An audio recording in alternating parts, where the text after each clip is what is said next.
আসসালামু আলাইকুম রহমতুল্লাহ। আমরা আমাদের বাগেরহাট থেকে আরেকজন হুজুর পেয়েছি, যিনি সহকারী শিক্ষক ধর্মের ভাইবা দিয়ে মাত্র বের হলেন। তো ওনার থেকে ওনার অভিজ্ঞতা শুনবো আমরা ইনশাআল্লাহ। আসসালামু আলাইকুম রহমতুল্লাহ। আমার নাম মিরাজুল ইসলাম, আমি আসছি বাগেরহাট জেলা থেকে। আজকে আমার ইসলাম শিক্ষার ভাইবা ছিল। ভাইবা অনেক সহজেই ধরেছে। আমাকে বলছে কোন জায়গা থেকে লেখাপড়া করছেন, বললাম যে খুলনা আলিয়া কামিল মাদ্রাসা থেকে। এবার বললো কি কি সাবজেক্ট পড়েছেন কামিলে, বললাম যে হাদিসে কামিল করছি, বুখারি, মুসলিম, তিরমিজি, ইবনে মাজা এবং যেগুলো আছে সবগুলোই বলেছি। এরপরে বললো যে বুখারি শরীফের পূর্ণ নামটি বলুন।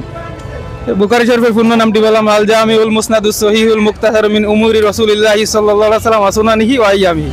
এরপর বললো যে জামে কাকে বলে, বললাম যে 8টি বিষয়ের সমন্বয়ে জামে বলে, সবগুলোই বলেছি। এরপরে লাস্টে বলেছে যে ফিতান কাকে বলে, বললাম যে ফিতনা ফাসাদের এগুলোকে ফিতান বলে।